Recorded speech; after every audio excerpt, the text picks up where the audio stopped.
Good morning everyone, this is Siddharth Singh. Democratic politics का social and political life का chapter third, why do we need a parliament का second part आज हम record करने वाले हैं। फर्स्ट पार्ट हमने देख लिया है, सेकेंड पार्ट की तरफ आज हम बढ़ते हैं। The role of the parliament की तरफ। The role of the parliament created after 1947, the Indian Parliament is an expression of the faith that the people of India have in principle of democracy. These are participation by people in the decision-making process and government by consent. The Parliament in our system has immense powers because it is the representatives of the Lok Sabha. Elections to the Parliament are held in a similar manner as they are for the state legislature. The Lok Sabha is usually elected once every 5 years. The country is divided into numerous constituencies as shown in the map on page 41. Each of these constituencies elects one person to the Parliament. The candidates who contest elections usually belong to different political parties. आज़ादी के बाद आपका 1947 में भारतीय संसद का गठन किया गया था। आपका ये जो पार्लियामेंट बनी है, ये पार्लियामेंट आपके अंग्रेज़ों के ज़माने की बनी हुई है। यहाँ पे उनका लॉज वगैरह ये लोग यहाँ बनाते थे, उनके यहाँ पे रिप्रेजेंटेटिव होते थे। जो ब्रिटिशर्स थे उनके ऑफिसर्स यहाँ पे होते थे। और जब 1947 में हमको आज़ादी मिली तो उसके बाद हमने अपना लोकतंत्र यहाँ पे सेटअप किया, अपनी डेमोक्रेसी हमने यहाँ पे सेटअप की। तो आज़ादी के बाद गठित की गई भारतीय संसद लोकतंत्र के सिद्धांतों में भारतीय जनता की आस्था का प्रतीक है। ये सिद्धांत है डिसीजन मेकिंग के जो प्रोसीजर है उसमें जनता के पार्टिसिपेशन को बढ़ाना और सहमति और उसके हिस्सेदारी और सहमति पर आधारित शासन की व्यवस्था है। हमारी व्यवस्था में संसद के पास कई सारी शक्तियां हैं, क्योंकि संसद के पास ज़्यादा शक्ति होने का रीज़न ये है क्योंकि ये डायरेक्ट इलेक्ट होके आते हैं अपने अपने कॉन्स्टिट्यूएंसी से, और जिसके पास जनता का सपोर्ट रहता है उसके पास पावर्स हमेशा ज़्यादा रहती हैं। हम इसको इस हिसाब से देख रहे हैं क्योंकि तीन चीज़ों से आपकी लोकसभा पार्लियामेंट मिलकर बनती है, राष्ट्रपति और राज्यसभा और लोकसभा। लोकसभा के जो मेंबर्स होते हैं वो डायरेक्ट इलेक्ट होके आते हैं, डायरेक्ट हर एक कॉन्स्टिट्यूएंसी आपकी होती है और वहाँ से चुन के वो संसद पहुँचते हैं। लेकिन जो राज्यसभा के लोग होते हैं वो डायरेक्ट जनता का वोट पाके संसद तक नहीं पहुँचते हैं, वो एक रिप्रेजेंटेटिव ऑफ स्टेट्स के तौर पे वहाँ पे राज्यसभा में रहते हैं। ओके, तो ज़्यादा शक्तियाँ होती हैं क्योंकि ये जनता का प्रतिनिधित्व करते हैं। लोकसभा के लिए भी उसी तरह आपके इलेक्शंस होते हैं जिस तरह से आपका स्टेट की लेजिस्लेचर का इलेक्शन आपका होता है। जिस तरह से विधानसभा का आपका इलेक्शन होता है उसी तरह से आपका लोकसभा का भी इलेक्शन होता है। ये हर 5 साल में एक बार आपका इलेक्शन होता है, ठीक है। जैसा कि हमने इस फोटो पे देखा था, पेज नंबर 41 कहाँ चला गया।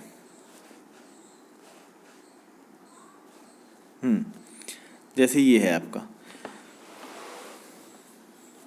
इसमें आपका जो पूरी अलग अलग जो आपको ब्लॉक्स दिख रहे हैं ना, पूरे भारत के नक्शे में ये ब्लॉक्स आपके अलग अलग कॉन्स्टिट्यूएंसीज हैं, ठीक है। अलग अलग कॉन्स्टिट्यूएंसी से तकरीबन 543 टोटल 545 सीटें होती हैं, जिसमें से 543 सीट्स पे आपका डायरेक्ट इलेक्शन होता है और जो 2 कैंडिडेट्स होते हैं जिनको हम एंग्लो इंडियन कहते हैं उसे अपॉइंट किया जाता है प्रेसिडेंट के द्वारा, ठीक है। तो ये आपकी टोटल 543 कॉन्स्टिट्यूएंसीज पे आपका डायरेक्ट इलेक्शन होता है, ठीक है। और हर एक निर्वाचित क्षेत्र से, कॉन्स्टिट्यूएंसीज को हम निर्वाचित क्षेत्र कहते हैं या फिर आप सीट कह सकते हैं, हर एक सीट से एक सांसद को भेजा जाता है संसद में। सांसद को अपन क्या कहते हैं, मेंबर ऑफ पार्लियामेंट कहते हैं। तो जब ये चुना जाता है, जिसे ज़्यादा वोट मिलता है वो आपका व्यक्ति उस कॉन्स्टिट्यूएंसी से चुना जाता है, जीतता है और फिर वो पार्लियामेंट जाता है। ओके,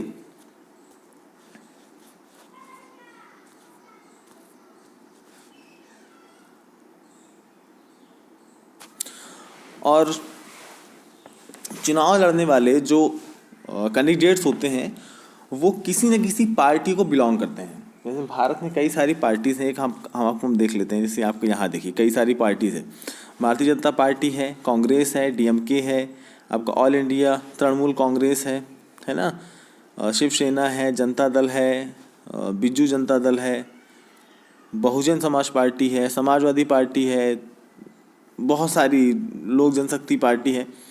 मतलब पार्टीज़ कई सारी हैं और ये अपने अपने कैंडिडेट्स को टिकट देती हैं चुनाव लड़ने के लिए। सिर्फ ऐसा नहीं है कि आप उनके दिए हुए टिकट पे ही चुनाव लड़ सकते हैं, आप अगर चाहें तो एक इंडिपेंडेंट कैंडिडेट के तौर पे भी आप अपना पर्चा भर सकते हैं कलेक्टर के पास और उसके बाद आप उस कॉन्स्टिट्यूएंसी पे जाके चुनाव लड़ सकते हैं। ओके, ये आपका लिस्ट है। With the help of the table below let us understand this further. Result of the 17th Lok Sabha elections. जितने भी आपके हर 5 साल में चुनाव होते हैं उसको एक नंबर दे दिया जाता है, ठीक है। जो आपका 2019 में आपको चुनाव हुआ है ये आपकी 17वीं लोकसभा फॉर्म हुई है ना। 2014 वाले पे वो आपकी 16वीं लोकसभा थी, ये आपकी 17वीं लोकसभा है। 2024 वाला चुनाव होगा वो 18वीं लोकसभा कहलाएगी, ठीक है। हर 5 साल में एक बार आपका लोकसभा बनती है। तो सबसे बड़ी पार्टी के तौर पे बन के कौन उभरा था? भारतीय जनता पार्टी, जिसको हम बीजेपी कहते हैं। तकरीबन 303 सीटों के साथ में वो अपनी सरकार बनाई है। तकरीबन 272 सीटों के साथ में बहुमत चाहिए होता है। मेजॉरिटी जो होती है वो जितनी भी टोटल सीट्स हैं आपकी 543 सीट हैं, डायरेक्ट इलेक्शन जिस बेस पे होता है उसका आधा कर दीजिए। जितनी भी सीट उनमें से निकलेगी वो मेजॉरिटी की सीट आपकी कहलाती है। तो भारतीय जनता पार्टी ने जो मेजॉरिटी की सीट्स हैं उनसे भी कहीं ज़्यादा उन्होंने वोट एक्वायर किया था और उन्होंने अपनी गवर्नमेंट फॉर्म की थी। इंडियन नेशनल कांग्रेस 2014 वाला जो लोकसभा चुनाव हुआ था उसमें टोटल 44 सीट उनके पास थी और 2019 में वो थोड़ा सा आगे बढ़ के आए तो 52 सीट उनके पास आ गई। ऐसे डीएमके 24 में थी, आपका तृणमूल कांग्रेस 22 में थी। इसी तरह से अलग अलग पार्टीज़ ने चुनाव जीता था, है ना। कई सारे कैंडिडेट्स इसमें इंडिपेंडेंटली जीते थे। तो यह आपका चार्ट है 2019 के इलेक्शन रिजल्ट्स का। चलिए आगे बढ़ते हैं। Once elected these candidates become members of parliament of MPs. These MPs together make up the parliament. Once elections to the parliament have taken place, the parliament needs to perform the following functions. Election के बाद जब ये election जीत चुके होते हैं तो उसके बाद ये जो कैंडिडेट्स होते हैं ये मेंबर ऑफ पार्लियामेंट के तौर पे चुने जाते हैं। मतलब मेंबर ऑफ पार्लियामेंट बन जाते हैं, मतलब संसद सदस्य बन जाते हैं या सांसद बन जाते हैं। सांसद को हम एमपी कहते हैं, मेंबर ऑफ पार्लियामेंट, इसको याद रखिएगा। एमपी मेंबर ऑफ पार्लियामेंट कहलाता है, एमएलए आपका मेंबर ऑफ लेजिस्लेटिव असेंबली कहलाता है, ठीक है। इन सांसदों को मिलाकर पूरी संसद बनती है और संसद के चुनाव हो जाने के बाद ये जो सारे सांसद होते हैं इन्हें कुछ काम करने पड़ते हैं। तो पहला है to select the national government, राष्ट्रीय सरकार का चुनाव करना। भाई आपने सरकार बना ली, सारे कैंडिडेट्स आपके जीत गए अलग अलग पार्टीज़ के। उसके बाद सारी पार्टीज ये देखती हैं कि किसके कैंडिडेट्स आपके सबसे ज़्यादा हैं। तो राष्ट्रपति पहले तो इलेक्शन कमीशन आपके डिसाइड करता है कि कौन सी पार्टी इस लोकसभा में जीती है। उसके बाद फिर वहाँ पे पार्लियामेंट में आपकी सरकार बनती है। फिर आपका प्राइम मिनिस्टर सेलेक्ट किया जाता है, प्राइम मिनिस्टर के साथ में आपका कैबिनेट बनती है, अलग अलग डिपार्टमेंट्स के हेड बनते हैं, इस तरह से, ठीक है। एक सिस्टम होता है इलेक्ट होने का, एक सिस्टम होता है अपॉइंट होने का। इलेक्ट होने का मतलब होता है चुना जाना या फिर निर्वाचित होना, बल्कि अपॉइंट का मतलब होता है नियुक्त होना, ठीक है। चुने जाने का जो सिस्टम है, जो आपका एक प्रधानमंत्री है, वो भी एक नॉर्मल सांसद के तौर पे, वो भी एक नॉर्मल एमपी के तौर पे चुना जाता है और उसे प्रधानमंत्री के तौर पे अपॉइंट किया जाता है प्रेसिडेंट के द्वारा, ठीक है। इस चीज़ को याद करके रखिएगा, इस पे कंफ्यूज मत होइएगा, इस पे कंफ्यूज मत होना कि एक इलेक्टेड पर्सन और एक अपॉइंटेड पर्सन में क्या सिमिलरिटीज़ हैं और क्या अंतर है, ठीक है। Parliament of the India consist of the president, the Rajya Sabha and the Lok Sabha. After the Lok Sabha elections, a list is prepared showing how many MPs belong to each party or each political party For a political party to form the government, they must have a majority of elected MPs. Since there are 543 elected plus 2 Anglo-Indian nominated members in Lok Sabha, to have a majority party should have at least half the number 272 members or more. The opposition is parliament is formed by all the political parties that oppose the majority party. The largest amongst these parties is called the opposition party. Parliament आपकी 3 चीज़ों से मिलकर बनती है। ये जहाँ तक मैंने आप लोग को बताया था, लेकिन फिर से आप लोग देख लीजिए। पार्लियामेंट आपकी 3 चीज़ों से मिलकर बनती है। प्रेसिडेंट, जिसको हम राष्ट्रपति कहते हैं, दूसरा राज्यसभा, जिसको हम अपर हाउस कहते हैं, तीसरा लोकसभा, जिसे हम लोअर हाउस भी जानते हैं या हाउस ऑफ पीपल्स भी जानते हैं। ओके, तो इन 3 चीज़ों से मिलके आपकी पार्लियामेंट बनती है। लोकसभा चुनाव के बाद सांसदों की एक लिस्ट बनाई जाती है। इससे पता चलता है कि किस पॉलिटिकल पार्टी के कितने सांसद आपके जीते हैं। यदि कोई राजनीतिक दल सरकार बनाना चाहता है तो उसे इलेक्टेड एमपीज में सांसदों में बहुमत प्राप्त करना चाहिए, बहुमत प्राप्त करना होगा। लोकसभा में टोटल आपके 543 आपके इलेक्टेड पर्सन्स होते हैं। साथ में 2 पर्सन्स आपके ऐसे होते हैं जिनको हम आंग्ल भारतीय कहते हैं या एंग्लो इंडियंस कहते हैं। उन्हें अपॉइंट किया जाता है, मनोनीत किया जाता है ना। इसीलिए बहुमत हासिल करने के लिए लोकसभा में किसी भी दल के पास कम से कम 272 सीटें होनी चाहिए। संसद में बहुमत प्राप्त करने वाले दल या गठबंधन का विरोध करने वाले सभी राजनीतिक दल विपक्षी दल कहलाते हैं। आपकी टोटल 543 सीटें हो गई, ठीक है। इसमें डायरेक्ट इलेक्शन हो गया। आपको मेजॉरिटी के लिए 272 सीटें चाहिए हैं। जैसे मान के चलिए बीजेपी आपकी 303 सीटों के साथ में मेजॉरिटी हासिल करके गवर्नमेंट उसने बना ली है। जो बाकी अदर पार्टीज़ होती हैं वो सब मिलके एक अपोजिशन क्रिएट करती हैं, जो कि रूलिंग पार्टी का विरोध करती हैं। सिर्फ विरोध नहीं, आज के टाइम पे तो देखा जाए विरोध ही करती हैं, लेकिन अपोजिशन पार्टी का मेन काम होता है कि रूलिंग पार्टी के ऊपर दबाव बना के रखना, रूलिंग पार्टी के काम की समीक्षा करना, रूलिंग पार्टी को सजेशन देना और रूलिंग पार्टी कोई गलत काम न करे इस बात को भी ध्यान देना। अगर अपोजिशन पार्टी चोर नहीं है तभी ये चीज़ हो सकती है, लेकिन अगर अपोजिशन पार्टी चोर है तो रूलिंग पार्टी का चोर होना स्वाभाविक है, ठीक है। One of the most important functions of the Lok Sabha is to select the executive. Executive, as you read in chapter 1, is a group of persons who work together to implement the laws made by the parliament. This executive is often what we have in mind when we use the term government. Executive का मतलब होता है कार्यपालिका। Executive को हम cabinet के तौर पे भी देख सकते हैं, ठीक है। कार्यपालिका का चुनाव करना लोकसभा का सबसे इम्पोर्टेंट काम होता है, एग्जीक्यूटिव का चुनाव करना। जैसा कि आपने फर्स्ट चैप्टर में पढ़ा था कि कार्यपालिका एग्जीक्यूटिव ऐसे लोगों का एक ग्रुप होता है जो संसद द्वारा बनाए गए कानूनों को लागू करने के लिए मिलकर काम करते हैं। जब हम सरकार शब्द का इस्तेमाल करते हैं तो सबसे पहले हमको यही याद आता है कि कार्यपालिका होगी, ठीक है। कार्यपालिका को हम, ये मेन फंक्शन है आपका कि पार्लियामेंट आपकी बनी, लोकसभा आपकी तैयार हुई, सरकार जीती, सरकार बनी और उसके बाद पूरे सांसदों को साथ में लेके तो आप कोई एग्जीक्यूटिव बना नहीं सकते हैं। आपको उसमें से कुछ चुनिंदा व्यक्ति चुनने होते हैं जिसको हम एक अलग कैटेगराइज कर सकें और उनको कुछ डिपार्टमेंट दे सकें और वो लोग सही तरीके से काम करें। उसको एक कैबिनेट कह दी जाती है। The prime minister of India is the leader of the ruling party in the Lok Sabha. From the MPs who belong to her party, the prime minister selects ministers to work with her to implement decisions. These ministers then take charge of different areas of government functionings like health, education, finance, etc. Bharat का प्रधानमंत्री लोकसभा में सत्ताधारी दल का मुखिया होता है, उसका हेड होता है, लीडर होता है।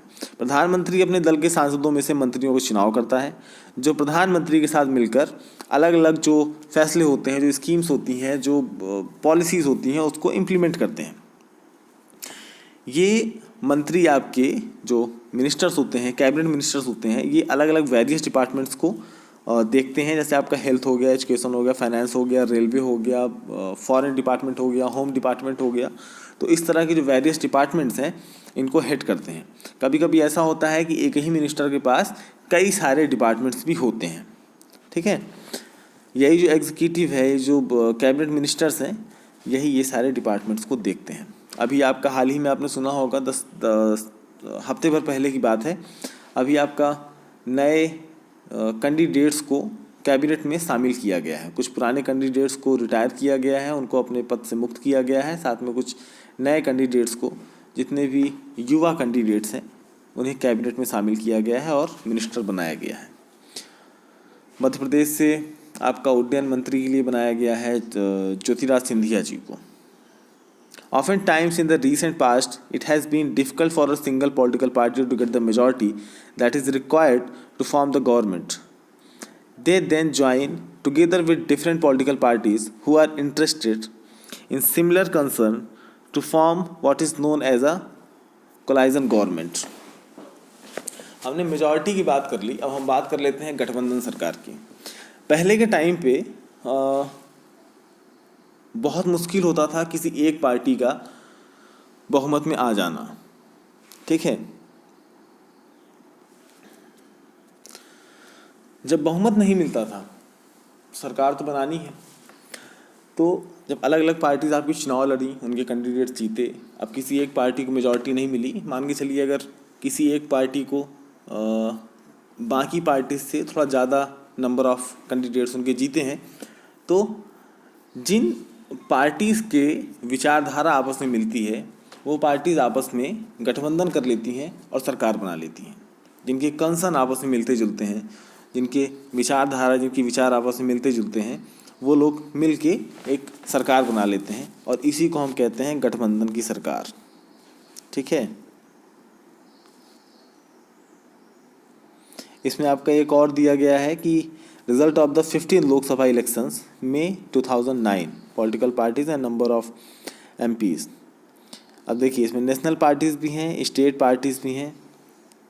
बहुजन समाज पार्टी 21 सीट पाई थी, भारतीय जनता पार्टी को मिली थी 116 seat, communist party of India 4 seat पर सिमट गई थी। सबसे ज़्यादा सीट मिली थी इंडियन नेशनल कांग्रेस को 206 seats.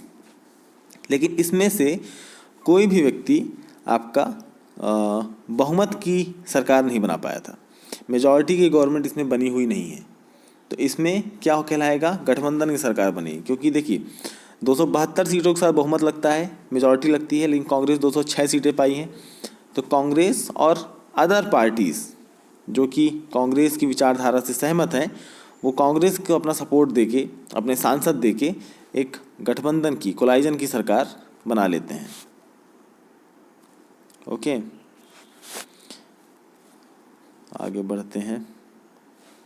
These two buildings of the central secretarial, the South Block and North Block, were built during the 1930s. The photo on the left is of the South Block, which houses the Prime Minister's office (PMO), the Ministry of Defence at the Ministry of External Affairs. The North Block is the photo on the right, and this has the Ministry of Finance and Ministry of Home Affairs. The other ministries of the Union government are located in various buildings in New Delhi. ये जो दो buildings आपको दिख रही है, एक जो ये रेड कलर का आपको दिख रहा है, ये आपका क्या कहलाएगा, साउथ ब्लॉक कहलाएगा, और ये आपका नॉर्थ ब्लॉक कहलाएगा। इस बिल्डिंग में, इस नॉर्थ ब्लॉक वाली बिल्डिंग में आपका प्राइम मिनिस्टर्स ऑफिस है, जिसको हम PMO कहते हैं। साथ में मिनिस्ट्री ऑफ डिफेंस है, तो आपकी डिफेंस मिनिस्ट्री है, जिसमें आपका मिलिट्री वगैरह आती है, वो है। जितनी भी आपकी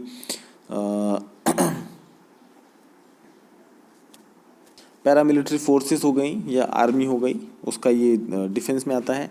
मिनिस्ट्री ऑफ एक्सटर्नल अफेयर्स, जो आपका फॉरेन डिपार्टमेंट है, वो इसमें सिचुएटेड है। इसमें आपका होम अफेयर्स है, होम मिनिस्ट्री है, और क्या क्या दिया है, फाइनेंस मिनिस्ट्री है साउथ ब्लॉक में। बाकी जो और भी बिल्डिंग्स हैं, वो दिल्ली के अलग अलग एरियाज़ पे, इसी के आसपास के एरियाज़ पे हमने किराए पे ले रखी है, गवर्नमेंट ने किराए पे ले रखी है, और उसका सालाना का जो रेंट होता है वो 1,000 करोड़ से भी ज़्यादा का हमको बिल पे करना पड़ता है उन सारी बिल्डिंग्स के लिए। इसीलिए गवर्नमेंट ने अभी डिसाइड किया है कि एक नई बिल्डिंग पूरी बनेगी, पूरी पार्लियामेंट के लिए, उसके पूरे ऑफिसेस के लिए, हर एक ऑफिस के लिए एक नए तरीके से बिल्डिंग पूरी तैयार की जाएगी और उसमें तकरीबन 1,000 करोड़ रुपए का खर्च है। उसको बहुत ज़्यादा अपोज किया गया था कि आप कोविड जैसी सिचुएशन पे आप इस तरह का डिसीजन ले रहे हैं। अब वो आप लोग पे डिपेंड करता है कि आप लोग के हिसाब से वो ठीक है नहीं है, इस पर मैं कोई भी टिप्पणी नहीं देना चाहता हूँ। The Rajya Sabha functions primarily as the representative of the states of India in the parliament. The Rajya Sabha can also initiate legislation and a bill is required to pass through the Rajya Sabha in order to become a law. It therefore has an important role of reviewing and altering if alteration are needed. The laws initiated by the Lok Sabha, the members of the Rajya Sabha are elected by the elected members of the legislative assemblies of various states. There are 233 elected members plus 12 members nominated by the president. राज्य लोकसभा के बारे में हमने पढ़ लिया है, president के बारे में हम फिर कभी पढ़ लेंगे एक अलग से वीडियो बना के। राज्यसभा का रोल ये है कि वहाँ पे आपके जो मेंबर्स होते हैं वो डायरेक्ट इलेक्ट होके नहीं आते हैं, डायरेक्ट जनता के द्वारा हम और आप जब 18 प्लस हो जाएंगे, 18 या 18 प्लस हो जाएंगे तो आपको वोट करने का अधिकार मिलेगा। तो आप अपने मनपसंद व्यक्ति को वोट करके जिता सकते हैं, ऐसे व्यक्ति को जिससे आपको लगता है कि हमारे एरिया का बेहतर डेवलपमेंट कर सकता है, ऐसे व्यक्ति को आप वोट करके आप अपना वोट करके सहयोग दे सकते हैं। तो राज्यसभा में इस तरह से आपका सीन नहीं है, लोग आपका डायरेक्ट वोट करके उसे कैंडिडेट्स को नहीं जिताते हैं। राज्यसभा आपका एक रिप्रेजेंटेटिव है स्टेट्स का। जैसे मध्य प्रदेश के अपन बात करें तो टोटल 29 सीट्स हैं आपकी लोकसभा की, जिसको हम लोअर हाउस कहते हैं, जिस पे आपका डायरेक्ट इलेक्शन होता है। और तकरीबन 11 सीटें हैं, 11 सीट्स आपकी रिजर्व्ड हैं राज्यसभा के लिए। और लेजिस्लेचर आपका राज्यसभा कैंडिडेट्स आपके चूज़ करती है और उसे भेजती है राज्यसभा के लिए, ठीक है। तो राज्यसभा आपका देखिए एक हिसाब से देखा जाए तो वो लॉ मेकिंग में आपका बहुत उसका क्रूशियल रोल है, क्योंकि अगर जैसे लोकसभा से किसी भी बिल को अगर हम पास करते हैं तो वो कंपलसरी है, इट्स मैंडेटरी है कि राज्यसभा में उसका पास होना ज़रूरी है। अब अगर सिर्फ एक चीज़ को छोड़ के, अगर मनी बिल है, अगर धन विधेयक है या मनी बिल है, तो उसे छोड़ के बाकी कोई भी आपकी जो बिल्स वगैरह हैं तो अगर उसको लॉ बनाना है तो राज्यसभा से उसको पास करवाना ज़रूरी है। क्योंकि लॉ मेकिंग का आपका सबसे बड़ा सीन यही है कि लोकसभा से आपने बिल पास कराया, आपने राज्यसभा से आपने बिल पास करवाया और उसके बाद आपने प्रेसिडेंट से उस बिल पे सिग्नेचर लिए, तब जाके वो बिल आपका लॉ बनता है। तो राज्यसभा का रोल काल ये है कि वो अपने ही हाउस में राज्यसभा अपने हाउस में किसी बिल को पेश कर सकता है और उसे अपने यहाँ पास करवा सकता है, उसके बाद उसे लोकसभा भेज सकता है। या फिर अगर उसके पास कोई बिल आता है तो उस पर वो विचार विमर्श कर सकता है, उसको अगर चेंज करने की ज़रूरत है तो वो चेंज कर सकता है और उसमें कुछ सजेशंस देना हो सजेशंस दे सकता है, कुछ अल्टरेशन करना हो सकता है तो वो भी कर सकता है अगर ज़रूरत हो तब, ठीक है। तो राज्यसभा में टोटल आपकी जो सीट्स होती हैं वो 245 होती हैं, 245 टोटल सीट के साथ आपकी राज्यसभा फॉर्म होती है, जिसमें से 233 आपके इलेक्टेड मेंबर्स होते हैं और जो 12 आपके सदस्य होते हैं, 12 मेंबर्स होते हैं, वो नॉमिनेटेड होते हैं बाय द प्रेसिडेंट। ओके, आपने सुना होगा कि राज्यसभा में आपके 12 जो मेंबर्स होते हैं उनको प्रेसिडेंट आपका अपॉइंट करता है और 2 मेंबर्स आपके कहाँ पे अपॉइंट करता है, लोकसभा में अपॉइंट करता है। ओके, सेकंड है आपका to control guide and inform the government. The parliament while in session begins with a question hour. The question hour is an important mechanism through which MPs can elect information about the working of the government. This is a very important way through which the parliament controls the executive. By asking questions, the government is alerted to its shortcomings and also comes to know the opinion of the people through their representatives in the parliament. The MPs asking questions of the government is a crucial task for every MP. The opposition parties play a critical role in the healthy functioning of a democracy. They highlight drawbacks in various policies and programs of the government and mobilize popular support for their own policies. To control guide and inform the government, आपका एक parliament का scene है। Parliament आपका start ही होता है आपका question our से, प्रश्न प्रश्न प्रश्न काल उसको कहते हैं। आपके पार्लियामेंट में जो आपका हर साल 6 महीने में आपके 2 सेशन आपके लगते हैं, है ना। 2 बार आपका कंपलसरी है कि पार्लियामेंट को आपको साथ में लाके लोकसभा का आपका फंक्शन होना ज़रूरी है, मीटिंग होनी ज़रूरी है। तो हर 6 महीने में आपकी साल में 2 बार आपका सेशन लगता है। तो उसमें आपके उसको डिवाइड किया गया है टाइम मैनेजमेंट के हिसाब से। पार्लियामेंट में लोकसभा में जो कार्रवाइयाँ होती हैं, राज्यसभा में जो कार्रवाइयाँ होती हैं, तो उसको अलग अलग वेरियस टाइम जोन में बांटा गया है। 1 घंटे प्रश्न पूछने के लिए है, 1 घंटा आपका शून्यकाल कहलाएगा, 0 आवर कहलाएगा, एक आपका तारांकित प्रश्न कहलाएगा, एक आपका अतारांकित प्रश्न कहलाएगा, है ना। इस तरह से कई सारे उन्हें जोन में बांटा गया है। तो इसमें जो आपका सीन ये है कि देखिए हर एक मेंबर पार्लियामेंट का, हर एक मेंबर जो कि एक इलेक्टेड मेंबर है लोकसभा का और वो जीत के आया है, तो वो किसके प्रति अकाउंटेबल है या किसको रिप्रेजेंट कर रहा है, तो वो अपनी कॉन्स्टिट्यूंसी को रिप्रेजेंट कर रहा है। स्वाभाविक सी बात है, अगर आपके उचेहरा में तो सांसदी नहीं होती है। सांसदीय क्षेत्र अपना सतना कहलाता है, सतना जिला आपका सांसदीय क्षेत्र कहलाता है और उसमें उचेहरा, मैहर, ये सारे क्षेत्र, अमरपाटन वगैरह क्षेत्र आपके आते रहते हैं, नागौद, रामनगर। तो जो सतना के जो हमारे सांसद हैं गणेश सिंह, वो हमारे रिप्रेजेंटेटिव के तौर पे पार्लियामेंट में हमको रिप्रेजेंट, ठीक है। तो पार्लियामेंट पूरी की पूरी लोकसभा जनता के प्रति क्या है, अकाउंटेबल है, जिम्मेदार है, ठीक है, जवाबदेह है। अकाउंटेबल को हम जवाबदेह कहते हैं। अगर हमारा सांसद कोई ऐसा काम कर रहा है कि जो कि उचित नहीं है, मापदंडों के हिसाब से सही नहीं है, तो हम उसको रोक भी सकते हैं। वो हमारे प्रति अकाउंटेबल है तो हम उसके ऊपर उंगली उठा सकते हैं कि आपका ये काम सही नहीं है। और सतना में हो रहा है डेवलपमेंट को लेके अक्सर सांसद के ऊपर उंगली उठाई जाती है कि सतना का जो मेन ब्रिज है वो इतने सालों से कंप्लीट क्यों नहीं हो पाया। सबसे पहली बात तो ये आती है। सड़कों के बारे में बात आती है, इलेक्ट्रिसिटी की बात आती है, कई सारे डिपार्टमेंट्स हैं। तो पूरी की पूरी जो संसद है वो अकाउंटेबल है जनता के प्रति। उसमें से जो एग्जीक्यूटिव बनती है, एग्जीक्यूटिव मतलब जो कैबिनेट मिनिस्टर्स बनते हैं, जो पूरी कैबिनेट बनती है, जो पूरे गवर्नमेंट का काम अकेले करती है एग्जीक्यूटिव, पूरे लॉज के ड्राफ्ट वहीं बनते हैं और इम्प्लीमेंटेशन का काम भी कैबिनेट मिनिस्टर्स का होता है। तो वो कैबिनेट मिनिस्टर्स, पूरी कैबिनेट किसके प्रति अकाउंटेबल होती है, वो कैबिनेट अकाउंटेबल होती है लोकसभा के प्रति। एग्जीक्यूटिव अकाउंटेबल होती है किसके प्रति, लोकसभा के प्रति। और जो आपका पूरी की पूरी लोकसभा होती है, जो पूरे सांसद होते हैं, वो अकाउंटेबल होते हैं अपनी अपनी कॉन्स्टिट्यूंसीज के प्रति या फिर हमारे और आपके प्रति, ठीक है। तो जो सांसद होते हैं अपोजिशन पार्टीज़ के, वो जब आपका सेशन स्टार्ट होता है तो वो क्वेश्चन करते हैं गवर्नमेंट से। गवर्नमेंट के जो ऑफिशियल्स होते हैं, जो नेता वगैरह होते हैं, जो मंत्री मिनिस्टर होते हैं, उनसे सवाल करते हैं कि आपकी गवर्नमेंट किस तरह का काम कर रही है, किस तरह का काम नहीं कर रही है, ये चीज़ें आपके क्षेत्र में नहीं हुई हैं। सांसद अपने अपने क्षेत्र का हवाला देते हैं कि हमारे यहाँ पे डेवलपमेंट नहीं हुआ है, हमारे यहाँ ये स्कीम इम्प्लीमेंट नहीं हो पा रही है। तो बहुत सारी चीज़ें रहती हैं, क्वेश्चन करना, आरोप लगाना, एलिगेशंस लगाना, ये सारी चीज़ आपका अपोजिशन पार्टीज़ की भी रहती हैं, जिम्मेदारी पे रहता है। और साथ में रूलिंग पार्टी के सांसद भी अपने ही ऑफिशियल से क्वेश्चन करते रहते हैं, ठीक है।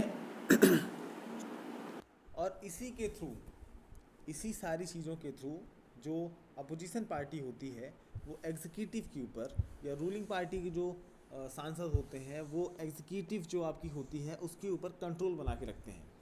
कंट्रोल बनाना इसलिए भी ज़रूरी है कि जो सरकार है वो बागी न हो जाए, वो कहीं ऐसे काम न करने लगे जिससे कि संसद का भी नुकसान हो, हमारा संविधान का भी नुकसान हो और जनता का भी नुकसान हो।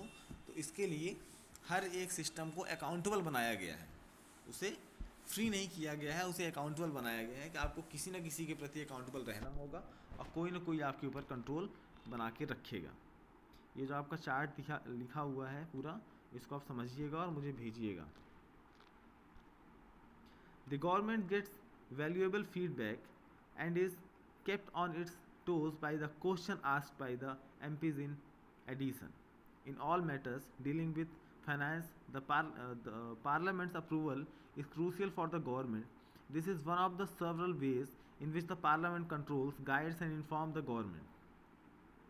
The MPs, as representatives of the people, have a central role in controlling, guiding, and informing Parliament, and this is a key aspect of the functioning of Indian democracy.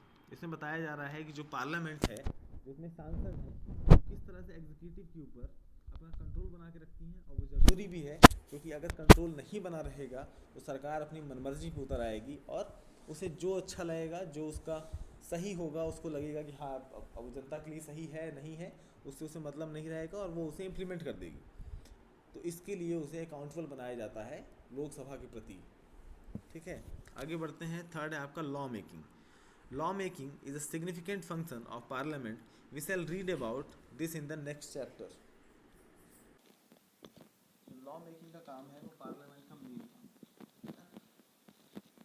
Law making का scene ये है कि लोकसभा और राज्यसभा में bills को पेश किया जाता है, उस बिल पर चर्चा होती है, सभी सांसद मिलकर उस बिल की चर्चा करते हैं कि इस बिल में आपकी क्या खामियां हैं, इससे क्या फ़ायदा होने वाला है, क्या घाटा होने वाला है, अगर उसमें सुधार की गुंजाइश है उसको सुधार किया जाता है।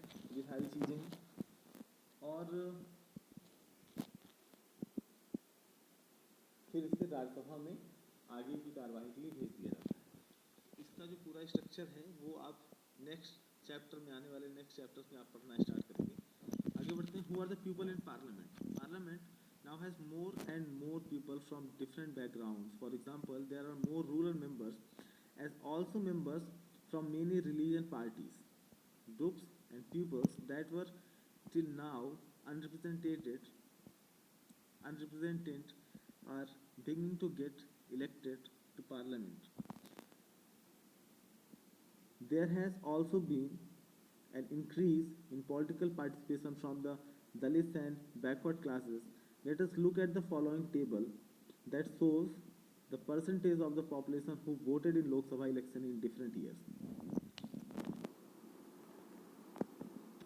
इसमें दिखाया जा रहा है आपका वोटर टर्नआउट का अलग अलग।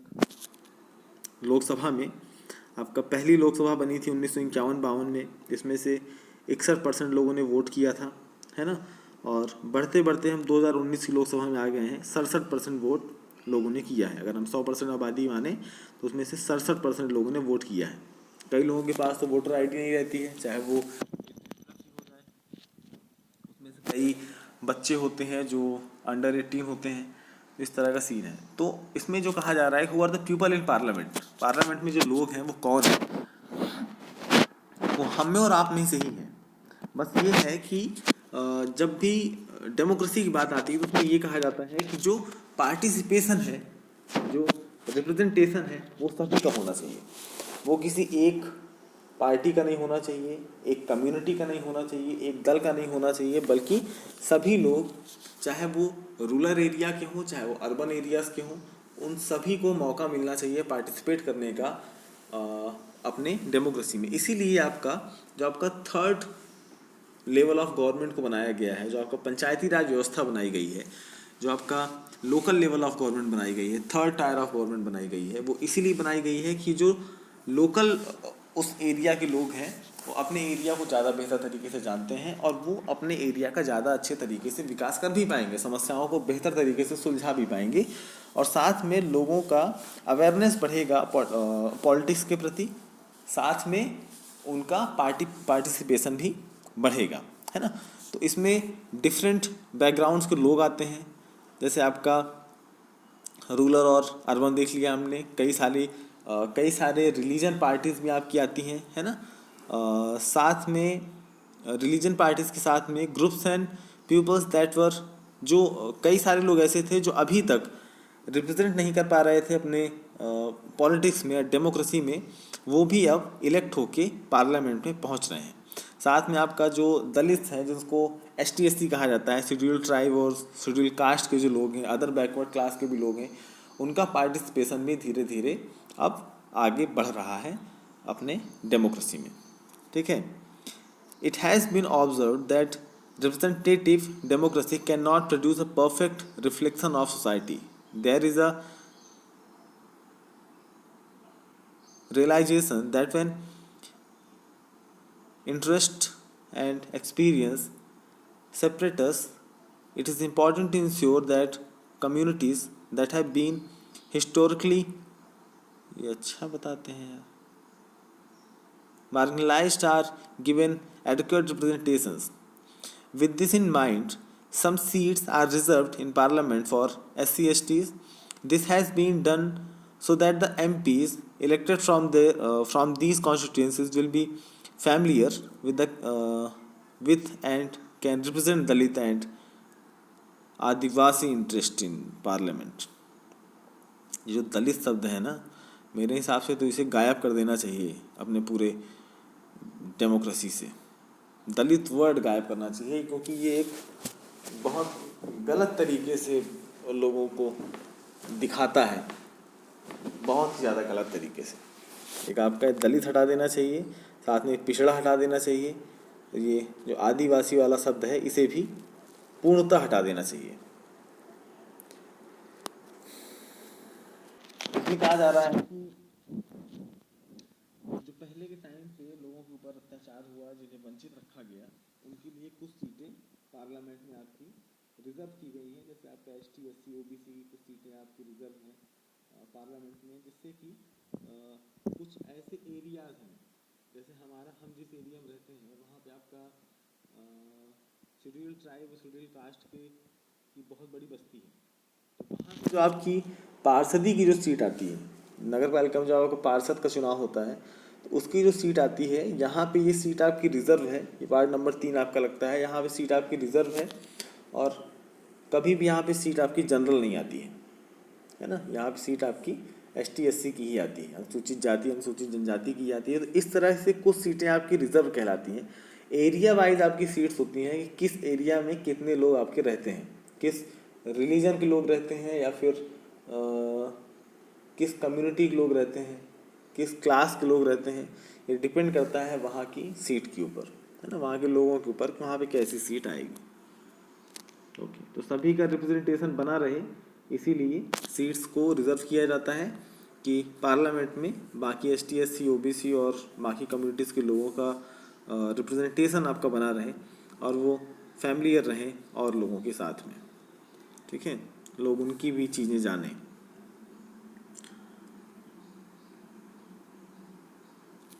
The above photo shows a few women members of parliament. ये फ़ोटो आपका बता रहा है कि जो औरतें हैं उनकी भी, लेडीज़ें हैं उनकी भी पार्टिसिपेशन आपकी बढ़ी है पार्लियामेंट में। अब तो देश